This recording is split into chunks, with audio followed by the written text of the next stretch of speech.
At my birthday dinner, my sister stood up and announced she was pregnant with my husband's baby, clearly waiting for me to break down. "We're a family now," she said with a smug smile. I didn't say a word. I just raised my glass, made a toast, and dropped a truth so shocking it shattered their world in seconds. Can you imagine sitting at your own birthday dinner, ready to celebrate, only for your younger sister to drop a bomb that shatters your entire world? She stood there, smugly announcing her pregnancy with my husband, expecting me to crumble. But what she didn't know was that I had a secret of my own, one that would make their little fantasy explode. Hi, I'm Samantha Parker, and for as long as I can remember, my younger sister Jessica always took what was mine.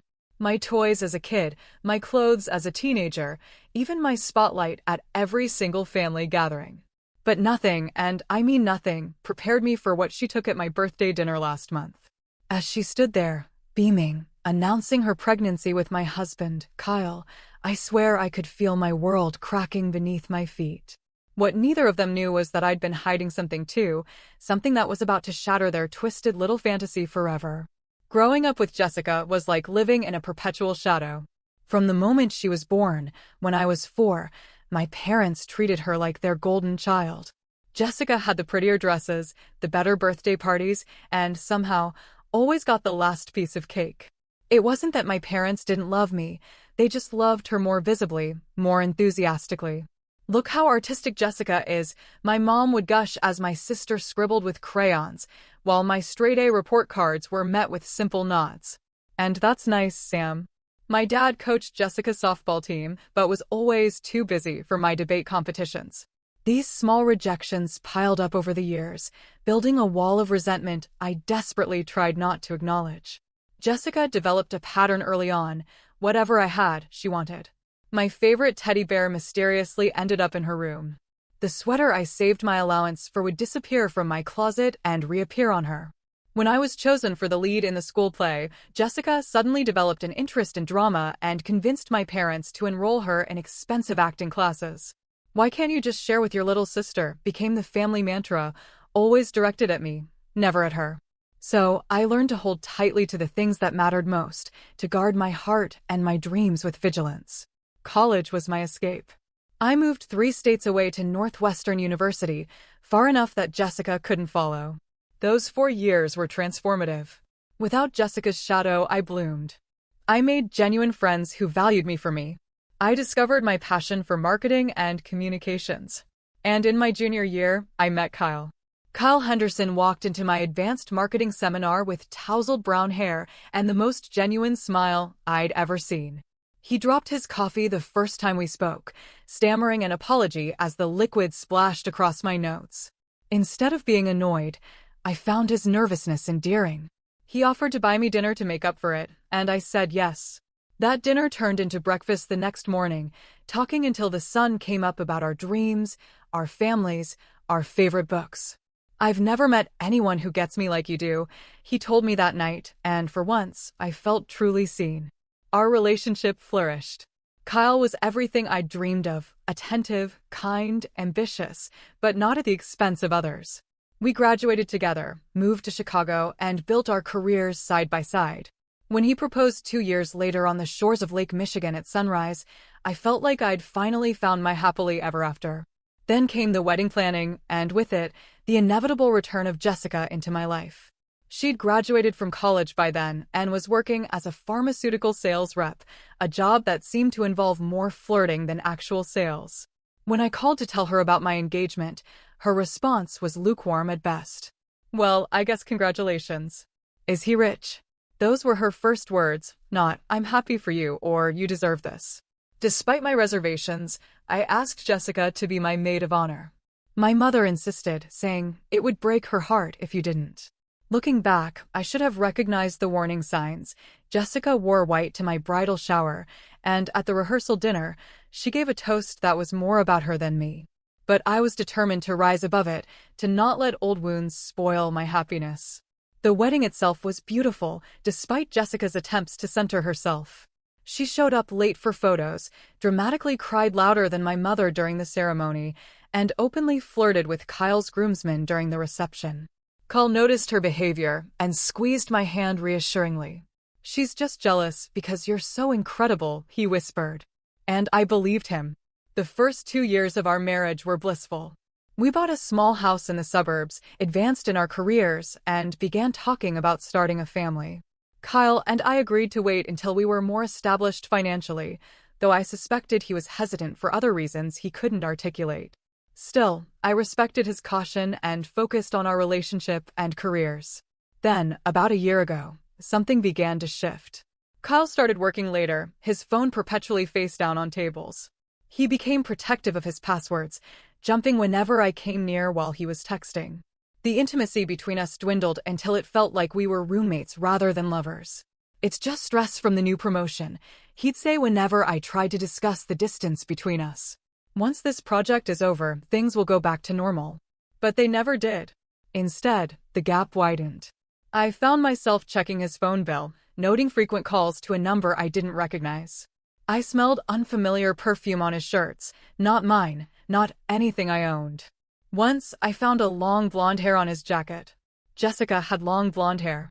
I told myself I was being paranoid, that my childhood insecurities were clouding my judgment. After all, Jessica lived in the same city, but we rarely saw her except at family gatherings. Why would Kyle be involved with her? As my 30th birthday approached, I hoped it might be a turning point. Kyle had been especially distant, but he promised to make my birthday special. My parents decided to organize a family dinner at Merlot, my favorite restaurant. I spent extra time getting ready that night, wearing the blue dress Kyle had once said brought out my eyes, styling my hair the way he liked it. I was determined to reconnect with my husband, to find our way back to each other. Looking in the mirror before we left, I whispered to myself, "Tonight will be different. Tonight will be a new beginning." I had no idea how prophetic those words would be, though not in the way I'd hoped. Merlot was the perfect setting for what I hoped would be a healing evening. The restaurant's warm amber lighting and exposed brick walls had always made me feel at home. The scent of fresh bread and rosemary filled the air as the hostess led me to our reserved table. Kyle had texted that he'd meet me there, claiming a last-minute work call he couldn't avoid. "Mrs. Parker," the hostess smiled. "Your family has already arrived." My parents stood us. I approached the table, my mother's face lighting up in that contained way that meant she was happy to see me, but trying not to show too much emotion. My father gave me a brief hug, patting my back awkwardly. "Happy birthday, sweetheart," he said, handing me a small gift bag. "Nothing fancy, just something your mother picked out." My mother touched my hair.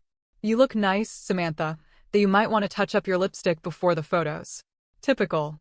I hadn't even sat down, and she was already finding something to improve about me. I tucked the critique away with all the others and smiled. "Thanks for organizing this, Mom. It means a lot." Jessica wasn't there yet, which was no surprise. She had elevated tardiness to an art form, ensuring all eyes would be on her when she made her entrance. I checked my phone for messages from Kyle, but found none. "Kyle's running late," I explained as I took my seat. "Work thing." My father nodded sympathetically. "That's how it goes when you're climbing the ladder. Your Kyle's a hard worker." The waiter came by to take our drink orders. I asked for water, still hoping to share the first toast with Kyle. My parents exchanged glances. "Go ahead and have some wine, dear," my mother encouraged. "It's your birthday." Before I could respond, there was a commotion at the entrance. Jessica had arrived, and as always, she'd made sure everyone noticed. Her laugh rang through the restaurant as she tossed her blonde hair over her shoulder. She wore a tight red dress that left little to the imagination, drawing appreciative glances from nearby diners. What made my heart stop was who accompanied her, Kyle. My Kyle, holding the door for her, his hand briefly touching the small of her back as they navigated between tables. They were walking too close, smiling too intimately to be just in-laws who happened to arrive at the same time. "Sorry we're late," Jessica announced, leaning down to kiss my cheek with practiced precision that left no lipstick mark. "I ran into Kyle in the parking lot. Lucky coincidence, right?" Kyle avoided my eyes as he took the seat beside me, squeezing my shoulder in what felt like an apologetic gesture. "Happy birthday, Sam. Sorry about the delay." I noticed he smelled freshly showered, his usual cologne stronger than normal. The work call excuse suddenly seemed flimsy. "No problem," I replied, keeping my voice steady. "I'm just glad everyone's here now." The waiter returned, and we ordered our meals. My parents dominated the conversation, talking about their recent cruise and the neighbors' landscaping drama. Jessica interjected frequently with stories about her latest sales triumph or the celebrities she'd allegedly met at a recent conference. Kyle remained unusually quiet, contributing only when directly addressed. Under the table, I placed my hand on Kyle's knee, seeking connection. He flinched slightly before covering my hand with his own. His palm felt clammy. "Everything okay?"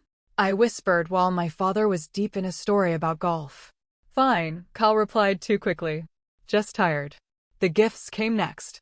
My parents gave me an impersonal gift card to a department store. Kyle handed me a small box containing diamond earrings that looked expensive but generic, like something chosen in haste. Jessica's gift was a designer scarf that I strongly suspected she had bought for herself and decided to give to me at the last minute. "It's exactly your color," she insisted, though the muddy orange had never been a shade I'd wear. The waiter brought out the chocolate lava cake I'd requested instead of a traditional birthday cake. As he placed it before me, my father raised his glass. "Before we sing, I'd like to make a toast to my oldest daughter on her birthday. Samantha, you've always been so responsible. Your mother and I are proud of the stable life you've built." Stable. Not exciting, not impressive, just stable. Like I was a reliable horse rather than a daughter celebrating another year of life. As the waiter lit the single candle on my cake, I noticed Jessica shifting excitedly in her seat, exchanging meaningful glances with Kyle. My stomach tightened with foreboding. Actually, Jessica interrupted before we could sing. "I have an announcement to make. I think it would be the perfect addition to Sam's birthday celebration." All eyes turned to her. She stood, smoothing her dress over her stomach with deliberate emphasis. "I wasn't planning to share this just yet, but since we're all together." She paused for dramatic effect, her eyes gleaming with triumph as they locked with mine. "I'm pregnant." The silence that followed lasted only seconds, but felt eternal. My mother gasped in delight. My father's face split into a grin broader than any I'd seen directed at my accomplishments. "That's wonderful, sweetheart," my mother exclaimed. "When are you due? How far along are you?" "About 10 weeks, Jessica replied, her hand still on her stomach. "But there's more." And that's when she dropped the bomb that would destroy everything I thought I knew about my life. "Kyle's the father," Jessica announced, her voice ringing with a twisted pride that made my blood run cold. "We've been seeing each other for months. We're going to be a family now." The restaurant continued to buzz with ambient noise around us, but at our table, time seemed to stop. My father's glass froze halfway to his lips. My mother's smile collapsed into confusion, her eyes darting between Jessica, Kyle, and me as she tried to process the unthinkable. Kyle stared at the tablecloth, his face drained of color. "This wasn't how we were going to tell you," he mumbled, not meeting my eyes. "We," I repeated, the single syllable somehow making it out through my constricted throat. Jessica reached across the table and placed her hand over Kyle's. "We wanted to wait until after the first trimester, but I couldn't hold it in anymore." Her eyes found mine, gleaming with malicious triumph. "We're a family now, Sam. Kyle and I are going to raise this baby together." The calculated cruelty of her timing on my birthday, in my favorite restaurant, in front of our parents, was breathtaking. This wasn't a slip of passion or a momentary lapse in judgment. This was a performance designed for maximum damage. My mother found her voice first. "I don't understand.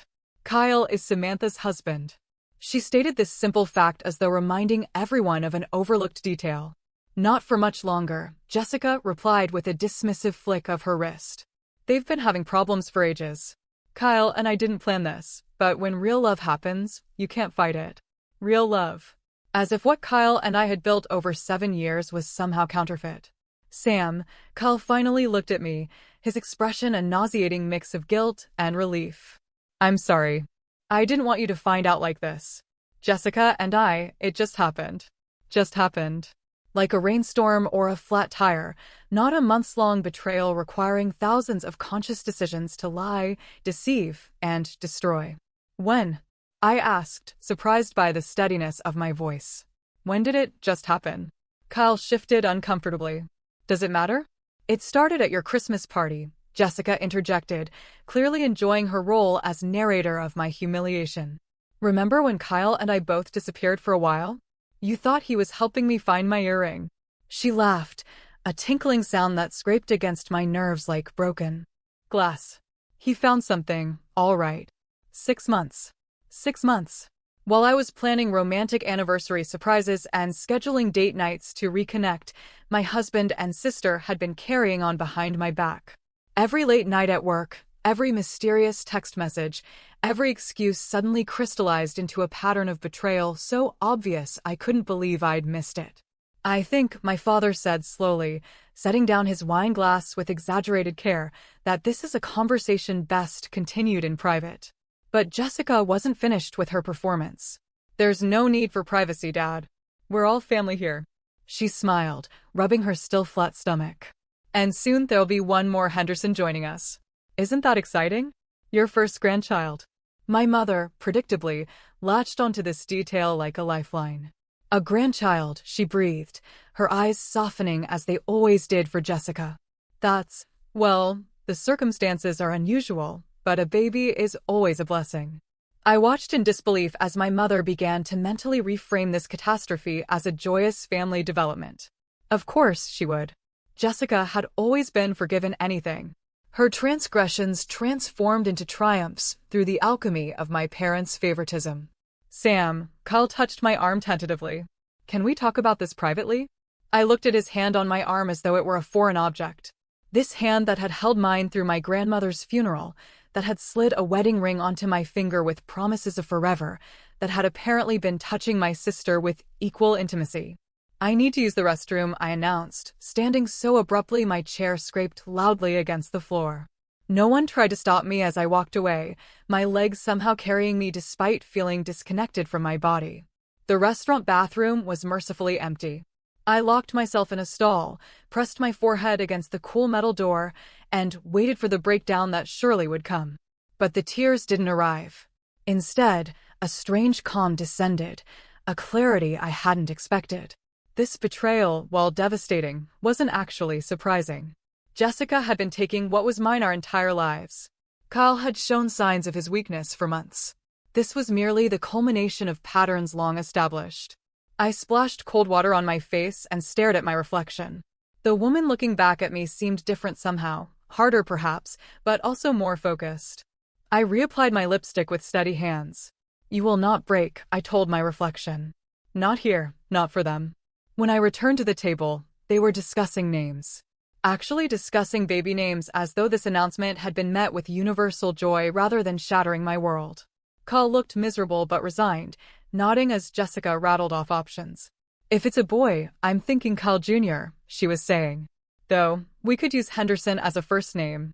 Henderson Parker has a nice ring to it, don't you think? Parker, my married name. She was already claiming it for her child. Or for a girl, maybe Kylie. 2 on the nose. She laughed, touching Kyle's arm possessively.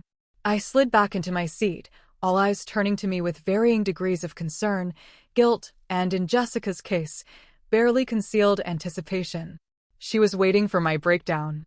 For the scene that would cement her narrative of being the stable, sensible one stepping in to care for poor Kyle after his emotional wreck of a wife fell apart. Instead, I smiled. You've certainly given me a birthday to remember, I replied calmly. But, if you don't mind, I'd like to enjoy my cake before it melts completely. Jessica's smile faltered, confusion clouding her features. This wasn't the reaction she had scripted. Kyle looked equally bewildered by my composure. Sam, he began. We should talk about arrangements. I held up my hand. Not now, Kyle. Right now, I'm going to have my birthday cake. I picked up my fork and took a deliberate bite of the chocolate lava cake, closing my eyes briefly to savor the flavor. When I opened them, I noticed all 4 of them staring at me as though I'd grown a second head. What? I asked innocently. Did you think I'd collapse, make a scene, run out crying? Sorry to disappoint you. Jessica recovered first. We just thought you'd be more upset. Oh, I am, I assured her, taking another bite of cake. But unlike some people at this table, I don't feel the need to make a spectacle of every emotion. Besides, I added, setting down my fork, there's something you should know before we continue this discussion. The slight tremor in my hand was the only outward sign of the emotional earthquake happening inside me. I took a slow sip of water, gathering my thoughts. For months, I'd been collecting pieces of a puzzle I hadn't wanted to complete. Now, faced with Jessica's smug announcement, those pieces snapped into place with devastating clarity. I've known about the affair for 3 months, I replied quietly. Kyle's head jerked up, his eyes wide with shock. Jessica's triumphant smile faltered. What? Kyle managed to stammer. You really should change your email password more often, Kyle. Using our anniversary date wasn't exactly secure, especially when you started acting so suspicious. My mother gasped. Samantha, this is hardly appropriate dinner conversation. I turned to her with steel in my voice. Neither is announcing an affair with your sister's husband at her birthday dinner, Mom. But here we are. Back in March, I'd borrowed Kyle's laptop when mine crashed before an important work presentation. A notification had popped up, an email from Jessica with the subject line last night. My finger had hovered over the mouse. Principles of privacy warring with growing suspicion. In the end, suspicion won. The email had been explicit, detailing their encounter in Kyle's office after hours and referencing several previous meetings.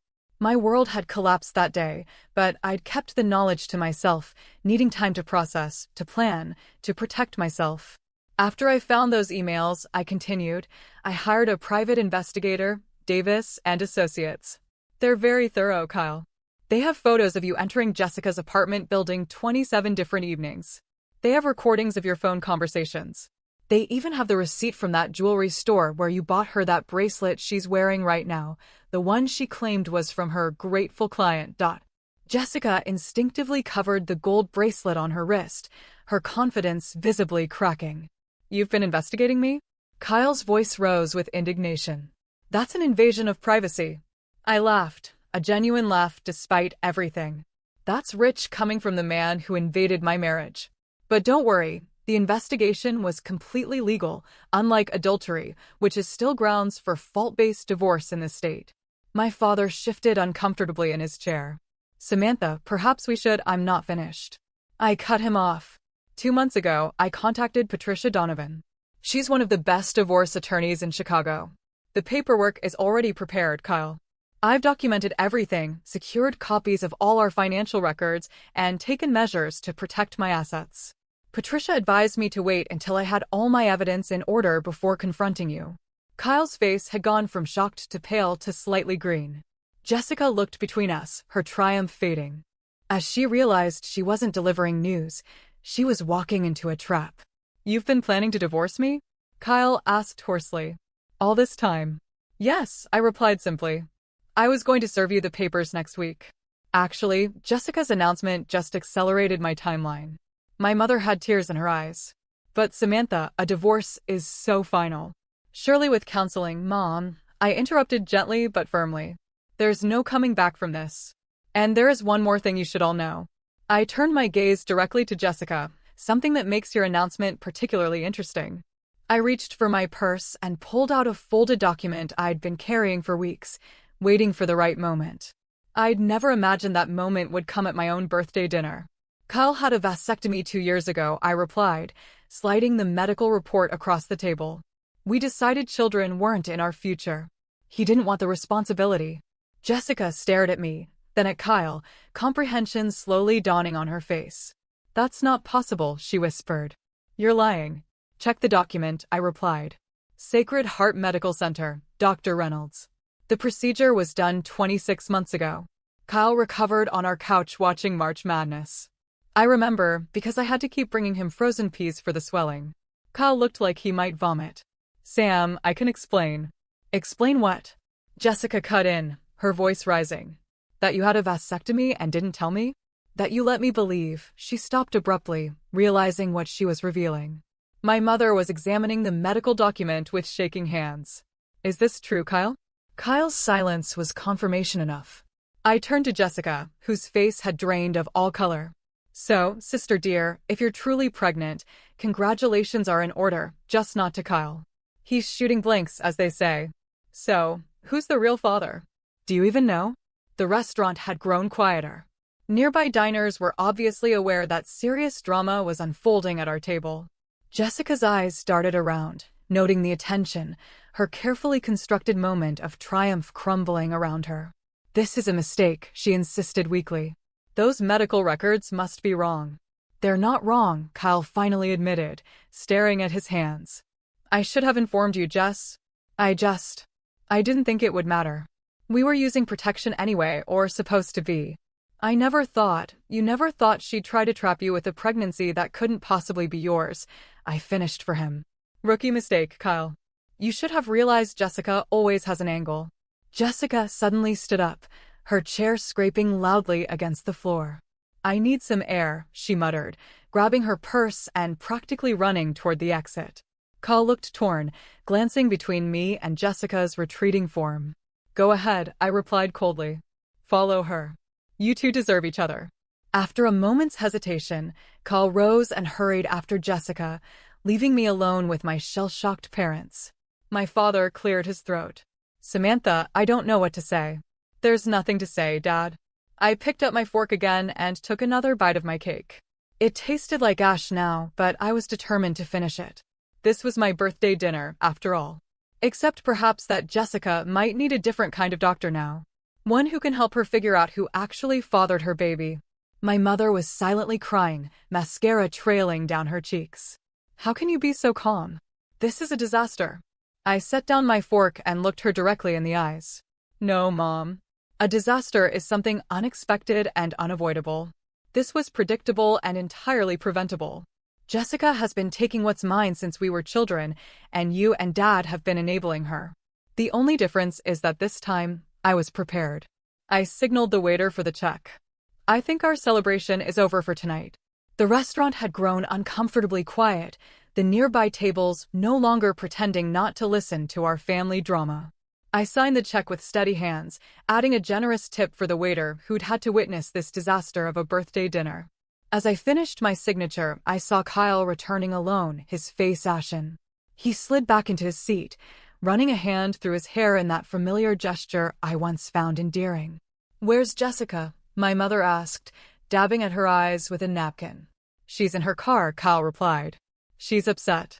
I imagine finding out you're not the father of her convenient pregnancy would be upsetting, I replied, my voice deliberately neutral.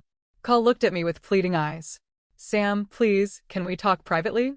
There's so much I need to explain. Is it true? My father's gruff voice cut through the tension. About the vasectomy? Kyle nodded reluctantly. Yes, sir. 2 years ago. Sam and I discussed it and decided. You decided, I corrected. You were the one who didn't want children. I was willing to wait. The point is, Kyle continued, it was a mutual decision in our marriage. I should have informed Jessica, but things between us were complicated and complicated. I laughed without humor. That's certainly one word for sleeping with your wife's sister. My mother clutched her pearls, literally clutched the strand of pearls at her neck, as though they might provide some stability in this chaos. I just don't understand how this happened. How could you both do this to Samantha? Before Kyle could answer, Jessica reappeared, her face blotchy from crying, but her composure somewhat restored. She slid into her chair without looking at anyone, her arms wrapped protectively around her midsection. I'm sorry for running out, she replied, her voice lacking its usual confidence. I needed a moment. The waiter approached cautiously. Is everything all right with your meal? Would anyone like coffee or dessert? Just the check, please, I replied. I've already signed it. Wait, Jessica replied suddenly. I want to explain.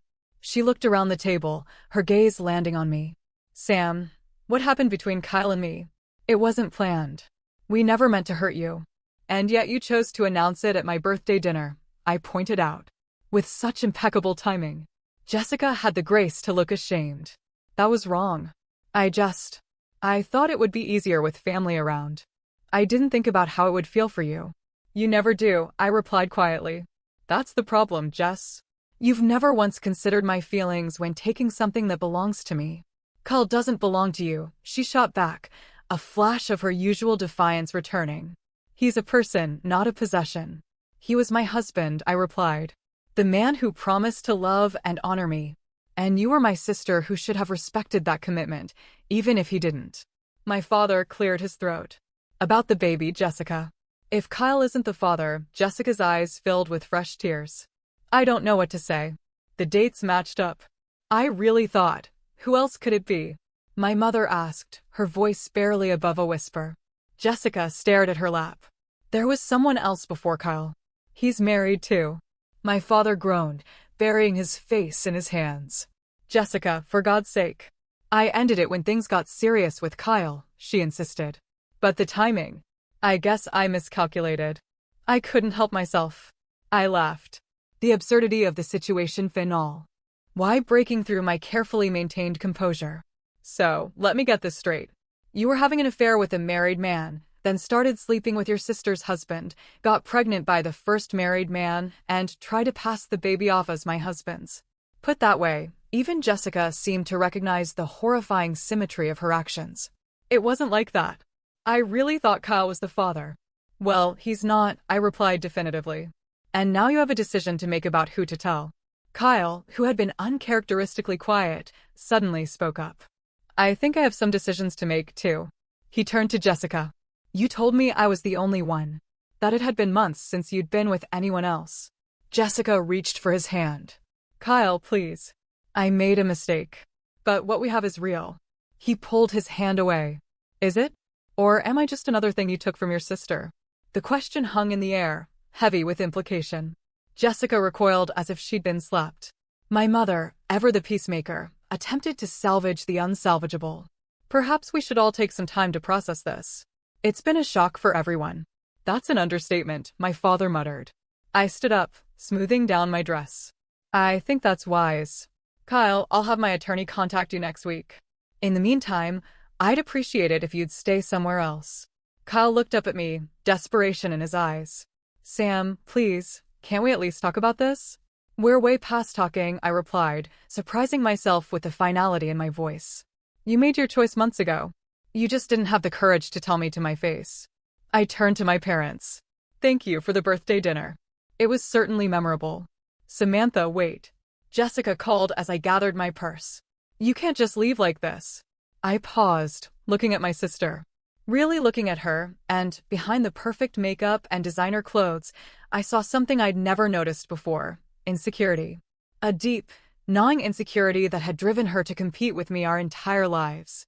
I'm not leaving anything, Jess, I replied softly. I'm walking away. There's a difference. I hope you figure out what you're going to do about your baby and its actual father. That's not my problem anymore. As I walked out of the restaurant, I felt strangely light. The betrayal still hurt, a wound that would take time to heal. But for the first time in my life, I wasn't carrying the weight of Jessica's shadow. I had finally stepped into the light on my own terms. In the parking lot, I took a deep breath of the cool evening air. My phone buzzed with a text from Kyle. Please come home. We need to talk. I deleted it without responding and drove away, leaving behind the wreckage of what had once been my life, heading towards something entirely new. The morning after my catastrophic birthday dinner, I woke up in a hotel room I'd checked into rather than returning to the house I shared with Kyle. The bed was too soft, the room too quiet, but it was a sanctuary from the storm. My phone showed 27 missed calls and dozens of text messages from Kyle, from Jessica, from my parents. I ignored them all and called Patricia Donovan instead. It's time, I told her when she answered. I want to file the papers today. Patricia's voice was calm and professional. I'll prepare everything. Can you come to my office at 11 o'clock? That meeting set the tone for the days that followed. While my personal life had imploded in spectacular fashion, I focused on the practical steps of dismantling my marriage with surgical precision. Patricia was worth every penny of her exorbitant fee, handling the legal complexities while I concentrated on rebuilding the foundations of my life. Kyle's attempts to contact me grew increasingly desperate. I made a terrible mistake, read one text. Jessica meant nothing to me, claimed another. The transparent falsity of that statement only strengthened my resolve. If she had meant nothing, he wouldn't have risked everything. 3 days after my birthday, I returned to our house while Kyle was at work, accompanied by 2 friends and a moving company. I took only what was indisputably mine, my clothes, personal items, family heirlooms, and the furniture I'd owned before our marriage. I left his wedding ring on the nightstand with a note. Patricia will contact you regarding the rest. My friend Megan had offered her guest room until I found a new place. Stay as long as you need, she insisted, helping me unpack the fragments of my former life. I still can't believe Jessica would do this, Megan said as we arranged my clothes in her spare closet. I mean, I know siblings can be competitive, but this is another level. Jessica's been trying to win a game only she was playing our entire lives, I replied. The sad part is, even when she wins, she loses. She's now pregnant with another married man's baby, and Kyle's already showing his true colors. Those colors became even more evident when Kyle discovered I'd moved out. He showed up at Megan's apartment, pounding on the door until her neighbors threatened to call the police. Sam, please, he begged through the door. Just talk to me. We can work this out. Megan stood beside me, ready to dial 911 if necessary. Should I call the cops? I shook my head. He'll leave eventually. And he did, but not before shouting, "This isn't fair. You didn't even give me a chance to explain." Later that night, my phone rang with Jessica's number. Against my better judgment, I answered. Sam? Her voice was small, almost childlike. Can we talk? I think we've said everything that needs saying, I replied. Please, she whispered. I need my sister. The audacity was breathtaking. You needed your sister when you decided to sleep with her husband. It's a little late now. I know what I did was unforgivable, she replied, her voice breaking. But I'm scared, Sam. I'm pregnant with a married man's baby, and now Kyle won't return my calls either. Despite everything, a tiny part of me ached for her. The little girl who had always needed more attention, more validation, more everything. But that empathy couldn't override the damage she'd done. What did you expect, Jess? That he'd leave me for you? That you'd ride off into the sunset together? I don't know, she admitted. I guess I didn't think that far ahead. I just wanted what you had. And now neither of us has it, I replied. I hope it was worth it. After hanging up, I sat on Megan's guest bed, allowing myself a moment to feel the full weight of my grief. Not just for my failed marriage, but for the sister relationship that had never been what it should have been. The next day, my parents called. My mother was still in denial, suggesting family counseling as though this were a simple misunderstanding rather than a fundamental betrayal. Your sister made a mistake, Samantha, she insisted. But she's family, and she's going to need support with this baby. Then you support her, I replied. I'm done being Jessica's safety net. My father, surprisingly, seemed to understand better. You're right to be angry, Sam. What they did was wrong, but don't let this poison your whole life. I'm not planning to, Dad. That's why I'm moving on. A week after my birthday, Kyle's tone changed from pleading to bitter. You won't even talk to me, but you had time to freeze our joint accounts, he texted. Real mature, Sam. I forwarded the message to Patricia without responding to him. Jessica, meanwhile, had apparently informed the other married man about her pregnancy. According to my mother, he denied responsibility and threatened to tell his wife Jessica was lying if she pursued it. She's all alone in this, my mother lamented during another unwelcome call. Surely you can find some compassion. My compassion is currently occupied with healing myself, I replied. 2 weeks after my birthday, I signed a lease on a new apartment, a modern one-bedroom in a part of the city I'd always loved, but Kyle had deemed too trendy. I bought new furniture, painted the walls a color he would have hated, and began creating a space that was entirely mine. Patricia called with updates on the divorce proceedings. Kyle was contesting the division of assets despite the prenuptial agreement he'd signed. It's a delay tactic, she assured me. The prenup is solid. He's just hoping you'll get frustrated and agree to mediation where he can appeal to your emotions. My emotions toward Kyle have become remarkably uncomplicated, I informed her. Proceed as planned. At work, I threw myself into projects, staying late and volunteering for assignments that required my complete focus. My colleagues noticed the change but respected my privacy, except for David from the creative department, who left coffee on my desk some mornings with simple notes, hang in there, or their loss. 3 weeks after my birthday, Jessica showed up at my new apartment. I had no idea how she'd found my address. Her eyes were puffy from crying, her normally perfect appearance disheveled.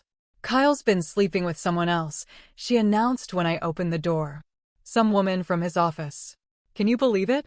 The irony was so thick I could almost touch it. Yes, Jessica. I can believe that the man who cheated with you would cheat on you. That's generally how it works. I thought we were different, she replied, folding her arms protectively over her still flat stomach. I thought he really loved me. I leaned against the doorframe, Suddenly exhausted by the familiar pattern, Jessica makes poor choices, suffers the consequences, then expects everyone to rally around her with sympathy and solutions. What do you want from me, Jess? Comfort? Advice? A place to stay until the next disaster? Her face crumpled. I just want my sister back. I know I don't deserve it, but I miss you, Sam, and I'm really sorry. For a moment, I wavered. Despite everything, this was my sister, my only sibling, my childhood companion, however flawed our relationship had been. I'm not ready to forgive you, I replied finally. Maybe someday, but not now. Right now, I need space to heal. She nodded, tears spilling down her cheeks. I understand, but when you're ready, if you're ever ready, I'll be here. As I watched her walk away, I felt a complex mix of emotions. Anger still, yes, but also a strange sense of freedom. For the first time in our relationship, I was setting the terms, establishing boundaries that protected me rather than accommodating her. Weeks after my birthday, I received divorce papers countersigned by Kyle.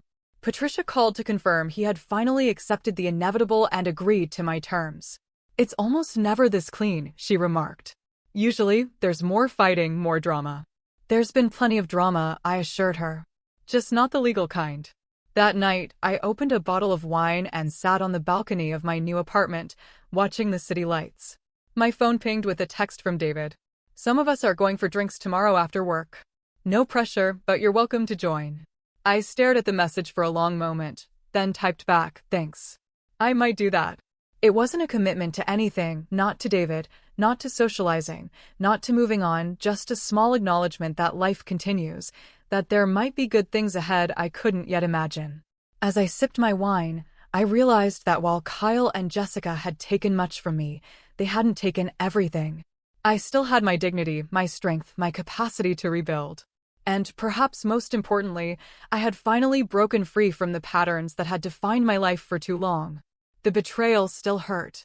The loss still ached, but beneath that pain, like green shoots after a forest fire, I could feel something new beginning to grow. 1 year after that birthday dinner that changed everything, I stood in my apartment, no longer new, now comfortably mine, and surveyed my reflection in the full-length mirror. The woman looking back at me was both familiar and strange, like meeting an old friend who has traveled far and returned transformed. The divorce had been finalized 6 months earlier, remarkably smooth in the end. Kyle, perhaps recognizing the futility of fighting the evidence Patricia had compiled, accepted the division of assets outlined in our prenuptial agreement. I kept the investment portfolio I built before our marriage, half the value of our house when it sold, and my retirement accounts intact. He kept his business shares and his guilt. Jessica's baby, a boy she named Leo, was born 3 months ago. DNA testing confirmed what we already knew. Kyle was not the father. The actual father, a pharmaceutical executive named Richard whom Jessica had met through work, eventually left his wife and moved in with my sister after Leo's birth. Whether their relationship would last remained to be seen, but Jessica seemed genuinely committed to motherhood in a way I hadn't expected. My relationship with my sister remained complicated. After months of respecting my request for space, she had sent a handwritten letter that surprised me with its self-awareness. I've been in therapy, she wrote, trying to understand why I've spent my life competing with you and taking what's yours. Our parents always made me feel I had to be exceptional to be noticed. While you were loved for simply being steady and reliable, I was jealous of that unconditional acceptance I thought you had. Now I realize neither of us got what we needed from them. I'm not asking for forgiveness, just understanding that I'm trying to break this pattern for Leo's sake. The letter had touched me in unexpected ways. 2 weeks later, I had visited her and the baby, a cautious first step toward whatever our relationship might become. Leo had my father's eyes and Jessica's chin, but thankfully none of Kyle's features. Holding him, I felt a complex surge of emotions, sadness for what might have been, hope for this innocent new life, and a tentative connection to my sister I hadn't felt in years. He's beautiful, Jess, I had said sincerely. Would you consider being his godmother? She had asked hesitantly.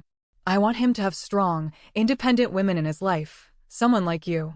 I had agreed, surprising myself. Some wounds heal in unexpected ways. My parents had struggled to navigate the aftermath of the betrayal, initially attempting to maintain relationships with both Kyle and me as though we were divorcing due to ordinary incompatibility rather than extraordinary betrayal. After several tense conversations, my father had finally acknowledged the role their favoritism had played in shaping the dynamic between Jessica and me. We thought Jessica needed more attention because she was more volatile, he admitted during a difficult dinner. You always seemed so self-sufficient, Sam. We didn't realize we were hurting you by treating you differently. It wasn't a complete reckoning, but it was a start. We were learning, all of us, how to build healthier relationships from the ashes of the old ones. Professionally, I had thrived in the past year, channeling my energy into work and earning a significant promotion. The team I now managed included David, whose friendship had gradually evolved into something more. We were taking things slowly, both of us carrying baggage from previous relationships, but his steadiness and genuine kindness had become a cherished part of my life. Kyle had moved to Denver shortly after our divorce, taking a position with a new company and, according to mutual friends, dating someone new. His departure had been a relief, removing the possibility of awkward encounters around the city. Jessica reported that he rarely asked about Leo, seeming relieved to have no biological connection to the child. As for me, I had discovered strengths I never knew I possessed. The woman who had sat calmly eating birthday cake while her world collapsed had become someone who faced challenges head-on, who valued herself enough to demand honesty and respect, who recognized that setting boundaries wasn't selfish, but essential. The doorbell rang, pulling me from my reflections. David had arrived to accompany me to dinner. A small gathering of friends celebrating my 30th birthday, a deliberate reclaiming of a date that had been tainted by betrayal. You look beautiful, he said when I opened the door, his sincerity evident in his warm smile. Thank you, I replied, accepting both the compliment and the small wrapped package he offered. You didn't have to bring a gift. It's nothing extravagant, he assured me. Just something I thought you'd appreciate. Inside the package was a journal bound in soft leather. The first page inscribed with a quote, "The most beautiful people are those who have known defeat, known suffering, known struggle, known loss, and have found their way out of the depths." Elizabeth Kubler-Ross. My eyes misted as I ran my fingers over the words. It's perfect, I told him, and I meant it. As we headed to the restaurant where friends waited to celebrate another year of my life, I reflected on the lessons of the past year, lessons hard-won through pain and betrayal, but valuable nonetheless. I had learned that sometimes losing what you thought you wanted creates space for what you truly need. That forgiveness isn't an obligation, but a choice undertaken when and if you're ready. That family ties don't excuse toxic behavior, and blood relationships don't automatically deserve blind loyalty. Most importantly, I had learned that my worth wasn't determined by how others treated me, but by how I treated myself. The woman who had once measured her value through others' eyes now recognized her inherent worthiness independent of external validation. The betrayal that had seemed like an ending had in fact been a beginning, painful but necessary, like a bone that must be broken to heal properly. Kyle and Jessica's actions had shattered the comfortable illusions I'd maintained about my marriage, my family, and myself. From those fragments, I'd built something stronger, more authentic, and entirely mine. As David and I entered the restaurant, my friends rose to greet me with genuine warmth, their faces lighting up with affection that asked nothing in return. This, I realized, was what family could be, chosen connections based on mutual respect and care rather than obligation or habit. Happy birthday, Sam, they called, raising their glasses in a toast that held no hidden agendas, no cruel surprises, just simple celebration of another year lived and lessons learned. I smiled, feeling the weight of the past lifting just a little more. Thank you all for being here, I replied, taking my seat at the center of the table, a place I now occupied without apology or doubt.